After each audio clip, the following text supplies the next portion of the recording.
Good morning, students. From today, we are going to start our chapter 3, that is metals and non-metals, right? So, what do we mean by metals and what do we mean by non-metals? कौन सी चीज़ें metals होती हैं और कौन सी चीज़ें non-metals होती हैं? We are going to discuss about this thing in this chapter. Also हम डिस्कस करेंगे मेटल्स और नॉन मेटल्स की कुछ प्रॉपर्टीज़, राइट? मतलब वो कौन से एलिमेंट्स हैं जो कि मेटल्स होते हैं और उनमें क्या फिजिकल प्रॉपर्टीज़ होती हैं और कौन सी केमिकल प्रॉपर्टीज़ होती हैं, वो सारी चीज़ें हम लोग डिस्कस करेंगे। As well as non metals के बारे में, उनकी फिजिकल प्रॉपर्टीज़, उनकी chemical properties, that also we are going to discuss in this chapter, right? तो फिजिकल और केमिकल प्रॉपर्टीज़ का मतलब सबसे पहले हमको पता होना चाहिए। So physical properties are those properties which can be seen easily, right? ऐसी प्रॉपर्टीज़ जिसको हम देखकर आइडेंटिफाई कर सकते हैं, उन प्रॉपर्टीज़ को बोला जाता है फिजिकल प्रॉपर्टीज़, राइट? मतलब कि कोई ऑब्जेक्ट जो है वो सॉलिड है, लिक्विड है या गैस है, इसको हम देख के बता सकते हैं, तो it is the physical property. तो ऐसी प्रॉपर्टीज़ जिसको हम देख कर या टच करके इजीली आइडेंटिफाई कर सकें, उन प्रॉपर्टीज़ को बोला जाता है physical properties.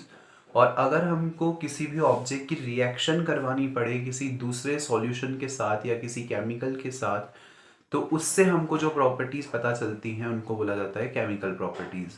So, we are going to discuss about the physical properties as well as the chemical properties of the metals and the non-metals, right? So, first of all, let us start our discussion with the properties of the metals. सबसे पहले हम समझते हैं कि metals क्या होते हैं और मेटल्स की क्या क्या प्रॉपर्टीज होती हैं, राइट? मतलब वो कौन से एलिमेंट्स हैं जिनको मैं बोल सकता हूँ कि वो मेटल हैं, वो कौन सी प्रॉपर्टीज हैं जिनके बेसिस पे मैं किसी भी चीज को बोल सकता हूँ कि वो चीज मेटल है, right? That thing we are going to discuss here. और प्रॉपर्टीज में भी सबसे पहले हम फिजिकल प्रॉपर्टीज डिस्कस करेंगे, बिकॉज फिजिकल प्रॉपर्टीज ऑब्वियसली हम उससे फेमिलियर हैं, हम बचपन से देखते आ रहे हैं उन चीज़ों को, तो फिजिकल प्रॉपर्टीज हम इजीली समझ सकते हैं। तो सबसे पहले हम फिजिकल प्रॉपर्टीज के बारे में डिस्कस करेंगे कि मेटल्स की फिजिकल प्रॉपर्टीज जो हैं वो क्या होती हैं, right? I am repeating again, physical properties वो जिनको आप देख कर, टच करके, फील करके जिन प्रॉपर्टीज को हम डिटरमाइन कर सकते हैं उनको बोला जाता है फिजिकल प्रॉपर्टी, राइट? तो सबसे पहली जो फिजिकल प्रॉपर्टी होती है मेटल्स की, वो ये कि वो लश्चरस होते हैं, राइट? Metals are lustrous. अब लश्चरस का मतलब क्या होता है वो समझते हैं। So most of the metals की अगर मैं बात करूं, आपको पता है मेटल्स बहुत सारे तरीके के होते हैं। अगर हम कुछ एग्जांपल्स की बात करें तो मेटल्स के कुछ एग्जांपल्स हो जाएंगे आयरन, गोल्ड,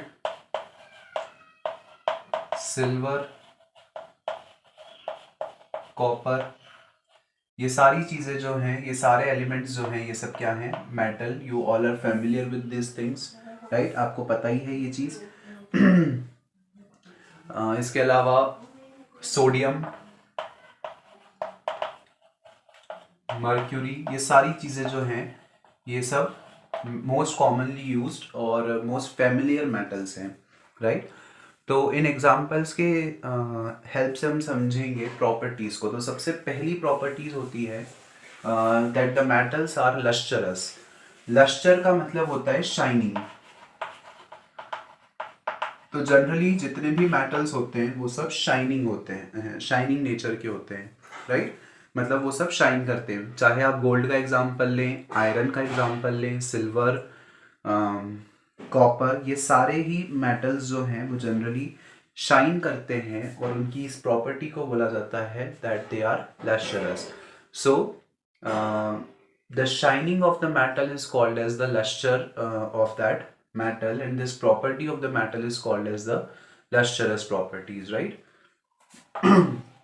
So luster शब्द का मतलब और कुछ नहीं है, सिर्फ शाइनिंग है।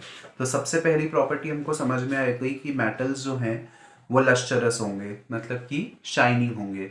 अब इसका मतलब ये नहीं है कि जितनी भी चीज़ें शाइन कर रही हैं वो सब मेटल्स हैं, right. It is not compulsory कि हर एक शाइनिंग चीज़ मेटल होगी, but most of the metals जो हैं वो शाइनी होंगे, राइट. कोई भी चीज़ मेटल है या मेटल नहीं है, वो चीज़ हम तब आइडेंटिफाई कर पाते हैं जब वो सारी प्रॉपर्टीज़ को फॉलो कर रही हो, राइट, या ज़्यादातर प्रॉपर्टीज़ को फॉलो कर रही हो. ऐसा नहीं कि कोई भी चीज़ अगर शाइनी है तो वो मेटल हो गई. It's not like that. अगर वो चीज़ अभी जो और हम प्रॉपर्टीज़ डिस्कस करेंगे, अगर वो सारी उन प्रॉपर्टीज़ को होल्ड कर रही है, तो हम ये बोल सकते हैं कि वो जो सब्सटेंस है वो मेटल है, राइट. सेकेंड प्रॉपर्टी की अगर मैं बात करूं तो जनरली जो मेटल्स होते हैं वो हार्ड होते हैं, right. So generally we can say that the metals are solid. ज्यादातर मेटल्स जो हैं वो सॉलिड स्टेट में होते हैं. इसका एक एक्सेप्शन है. एक्सेप्शन का मतलब कोई ऐसी चीज जो उस ट्रेडिशन को फॉलो नहीं कर रही है, राइट. जो रूल हमने बोला, उस रूल को अगर कोई फॉलो नहीं कर रहा है तो उसको बोला जाता है एक्सेप्शन. तो जनरली सारे ही मेटल्स सॉलिड होते हैं. केवल एक मेटल ऐसा है जो कि लिक्विड होता है रूम टेम्परेचर पे, and the example is mercury, right. आपको पता है जो मर्क्यूरी आपने देखा होगा थर्मोमीटर में हम यूज करते हैं. सो जो मर्क्यूरी होती है that is not solid in at the room temperature, but it is liquid at the room temperature, right. So mercury एक ऐसा मेटल है जो कि लिक्विड होता है रूम टेम्परेचर पे, और इस प्रॉपर्टी का एक्सेप्शन है मर्क्यूरी. इसके अलावा ज़्यादातर नॉन मेटल्स या हम कह सकते हैं लगभग सभी मेटल्स जो हैं वो हार्ड होते हैं या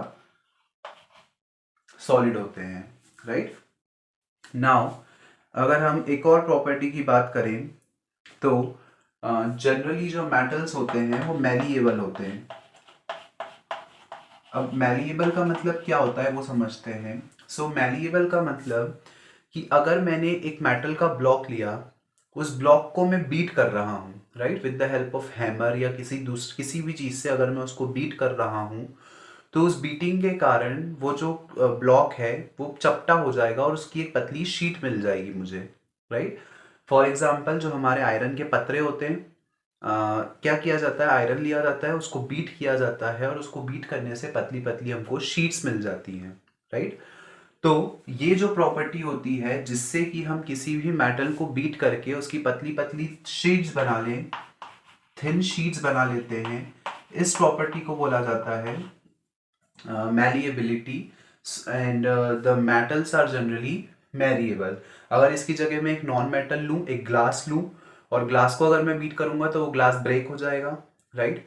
अगर मैं प्लास्टिक लेता हूँ, प्लास्टिक को बीट करता हूँ, तो प्लास्टिक भी जो है वो ब्रेक हो जाएगा, right.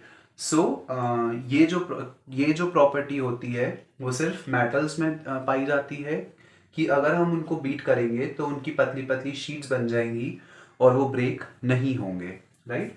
And this property is called as the malleability. So we can say that the metals are generally malleable.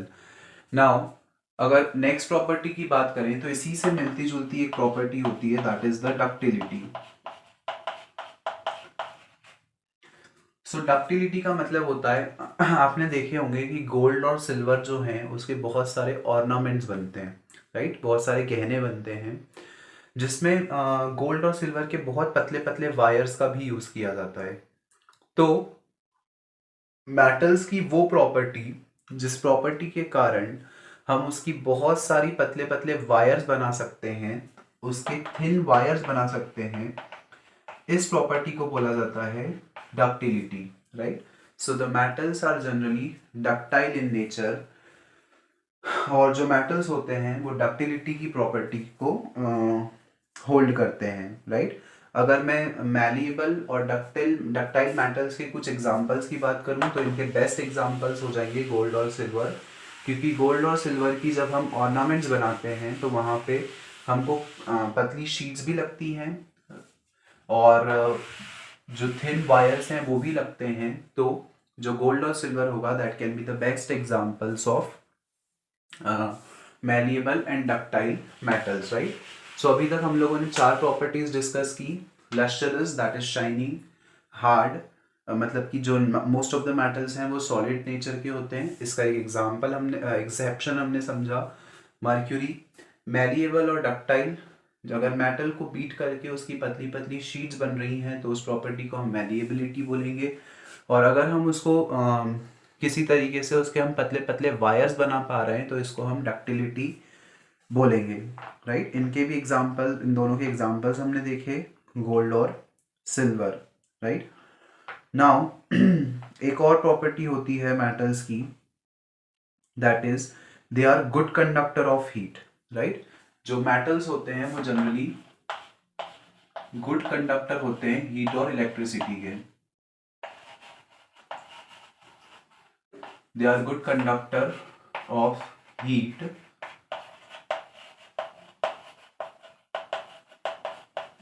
And electricity, right. तो इस प्रॉपर्टी को समझते हैं कि कैसे हम ये बोल सकते हैं कि जो मेटल्स हैं वो गुड कंडक्टर होंगे हीट और इलेक्ट्रिसिटी के, राइट।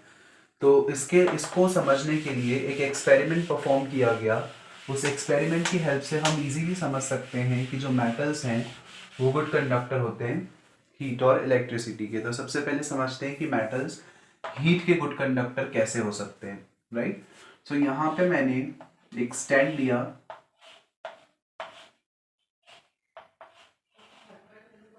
और ये है एक क्लैंप एंड स्टैंड अरेंजमेंट मैंने लिया है, राइट। यहाँ पे इस क्लैंप से मैंने एक मेटल की रॉड जो है उसको अटैच किया, right. This is a metal rod, ये किसी भी मेटल की एक रॉड हम मान सकते हैं।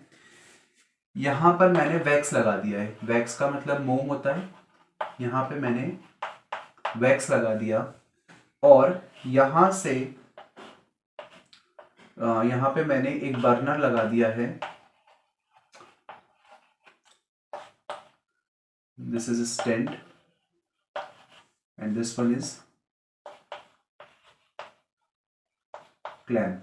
तो यहां से मैं इस मेटल को हीट कर रहा हूं, राइट। तो जब मैं इस मेटल को हीट करूंगा तो क्या होगा, थोड़ी देर बाद ये वैक्स जो है ये पिघलने लग जाएगा, राइट। तो ये वैक्स चूंकि पिघल रहा है, इसका मतलब मैं ये बोल सकता हूं कि जब मैंने इस मेटल रॉड को हीट किया तो वो हीट आगे ट्रांसफर हुई और वो हीट वैक्स तक पहुंची, इसी कारण से जो वैक्स है वो पिघल रहा है, राइट। मतलब कि ये मेटल अपने अंदर से हीट को इजीली फ्लो होने दे रहा है। और चूंकि ये मेटल अपने अंदर से हीट को फ्लो होने दे रहा है, इसलिए हम ये बोलेंगे कि जो मेटल है वो गुड कंडक्टर होगा हीट का, राइट। सो जनरली सारे ही मेटल्स जो हैं वो गुड कंडक्टर होते हैं हीट के। यहाँ पे एक चीज़ मेंशन करनी है पड़ेगी, दैट जितने भी मेटल्स होते हैं उनका जो मेल्टिंग पॉइंट होता है वो बहुत हाई होता है, राइट। सो मेटल्स का जो मेल्टिंग पॉइंट होता है वो बहुत हाई होता है। मेल्टिंग पॉइंट का मतलब ये कि अगर मैं किसी मेटल को एक सर्टेन टेम्परेचर तक हीटअप करता हूँ तो किस पर्टिकुलर टेम्परेचर पे वो पिघलने लग जाएगा, मतलब कि सॉलिड से लिक्विड स्टेट में आ जाए, उस पर्टिकुलर टेम्परेचर को हम बोलते हैं मेल्टिंग पॉइंट, राइट। तो ज्यादातर मेटल्स का जो मेल्टिंग पॉइंट होता है वो ज्यादा होता है। ऑब्वियस सी बात है कि मेटल्स चूंकि हार्ड होते हैं, सॉलिड होते हैं, तो उनको हीट हमको ज्यादा हीट देनी पड़ेगी सो दैट वो मेल्ट होकर लिक्विड स्टेट में आ जाए, राइट। तो जनरली जो मेटल्स हैं उनका मेल्टिंग पॉइंट हाई होता है और वो गुड कंडक्टर होते हैं हीट के, राइट। सो ये चीज़ तो हमने समझ ली कि जो मेटल्स हैं वो गुड कंडक्टर हैं हीट के, लेकिन इसमें भी कुछ एक्सेप्शंस हैं। और अगर मैं इसके एक्सेप्शंस की बात करूं तो जो लेड है, लेड भी एक तरीके का मेटल होता है। लेड और मर्क्यूरी ये दोनों जो हैं ये पुअर कंडक्टर्स होते हैं हीट के, मतलब कि ये जनरली हीट को अपने अंदर से पास नहीं होने देते हैं, right. So we can conclude that most of the metals are good conductor of heat, but lead and mercury are not the good conductors, they are the poor conductors। तो ये चीज़ तो हमने वेरीफाई कर ली कि मेटल्स हीट के good conductor होते हैं। अब हमको समझना है कि जो मेटल्स हैं क्या वो गुड कंडक्टर होते हैं इलेक्ट्रिसिटी के भी, यस और no, right. So we have to verify this thing here. अगर मुझे ये टेस्ट करना है कि मेटल्स गुड कंडक्टर हैं इलेक्ट्रिसिटी के, तो उसके लिए मैं अगेन एक एक्सपेरिमेंट परफॉर्म करता हूँ। और उस एक्सपेरिमेंट की हेल्प से मैं वेरीफाई कर पाऊंगा कि जो मेटल्स हैं वो गुड कंडक्टर हैं या नहीं इलेक्ट्रिसिटी के, राइट। हीट के केस में तो गुड कंडक्टर है, ये चीज़ हम लोगों ने कंक्लूड कर दी with the help of our experiment. अब हमको ये चीज़ वेरीफाई करनी है इलेक्ट्रिसिटी के लिए। तो जब हम इलेक्ट्रिसिटी की बात करेंगे तो सबसे पहले मैंने यहाँ पे एक बैटरी ले ली। Suppose this is the battery that I have taken. ये पॉजिटिव टर्मिनल हो गया, ये नेगेटिव टर्मिनल हो गया, राइट। इसको हम सिंबल सिंबल के रूप में भी बना सकते हैं। आप लोगों ने इलेक्ट्रिसिटी वाले चैप्टर में पढ़ा है, ये सिंबल होता है बैटरी का। तो आप चाहें तो एग्जाम में ऐसे भी बना सकते हैं या समझने के पर्पज से हम ऐसे भी बना सकते हैं। It's like the same thing, right. मैंने यहाँ पे एक बैटरी ली। इस बैटरी के एक टर्मिनल से, दैट इज पॉजिटिव टर्मिनल से, मैंने यहाँ पे एक क्लिप अटैच कर दी, राइट। ये क्लिप है। और यहाँ से नेगेटिव टर्मिनल से मैंने यहाँ पे एक बल्ब लगा दिया। ये एक बल्ब है। अगर इस बल्ब को इलेक्ट्रिसिटी मिलेगी तो ये बल्ब ग्लो करेगा, अगर नहीं मिलेगी तो बल्ब जो है वो ग्लो नहीं करेगा, राइट। और इस बल्ब के दूसरे एंड को मैंने एक की से अटैच कर दिया। आपको पता है की क्या होती है, हम लोगों ने इलेक्ट्रिसिटी वाले चैप्टर में पढ़ा है, राइट। और यहाँ पे मैंने एक दूसरा क्लिप ले लिया। तो इस तरीके से ये जो पूरा सर्किट है वो मैंने रेडी किया। दिस इज द बैटरी, ये बल्ब, की, और ये जो है वो क्लिप्स हैं। अब मैं क्या करूँगा, मैं यहाँ पे अपनी रिक्वायरमेंट के अकॉर्डिंग कोई भी मेटल या नॉन मेटल जो है वो यहाँ पे मैं प्लेस कर दूंगा, राइट। मतलब इस क्लिप से मैं उसको अटैच कर दूंगा।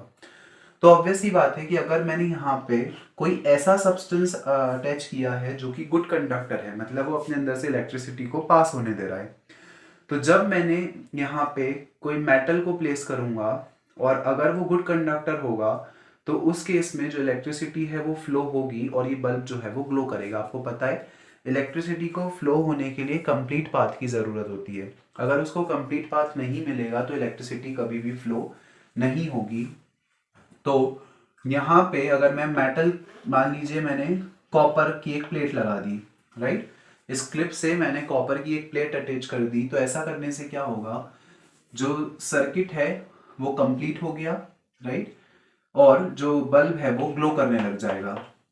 तो यहां से मैं कंक्लूड कर सकता हूं कि ये जो प्लेट मैंने लगाई है ये गुड कंडक्टर है इलेक्ट्रिसिटी की, क्योंकि अगर ये गुड कंडक्टर है तो ही करंट जो है वो फ्लो होगा, अदरवाइज करंट फ्लो नहीं होगा।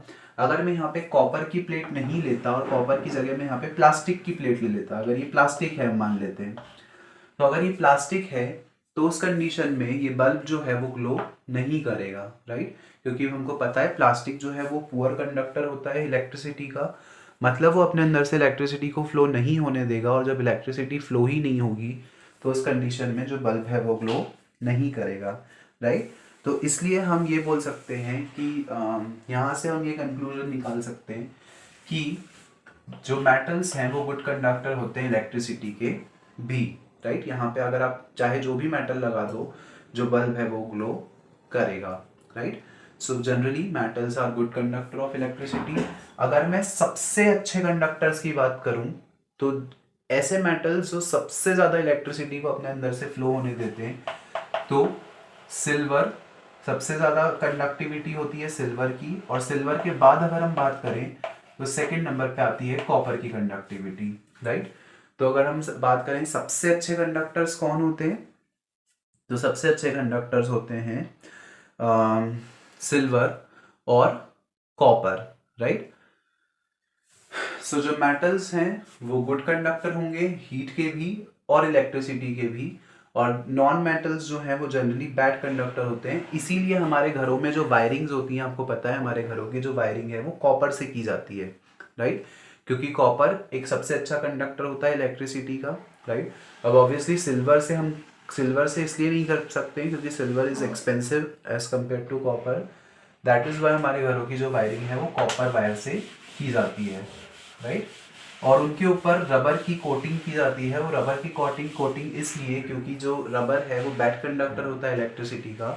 तो अगर हम उस वायर को टच करते हैं तो हमको करंट लगने के चांसेस कम होंगे, क्योंकि रबर जो है वो इलेक्ट्रिसिटी को पास नहीं होने देगा और हमको करंट लगने से बच जाएगा, राइट। इसीलिए जो वायर्स होते हैं उनके ऊपर कोटिंग की होती है रबर की। Actually that is not rubber but that is polyvinyl chloride. एक तरीके का सब्सटेंस होता है जो कि रबर जैसा दिखता है, मतलब एक तरीके का हम बोल सकते हैं उसमें रबर जैसी क्वालिटीज़ होती हैं, बट उसको वो एक्चुअल में होता है पॉलीविनाइल क्लोराइड, राइट।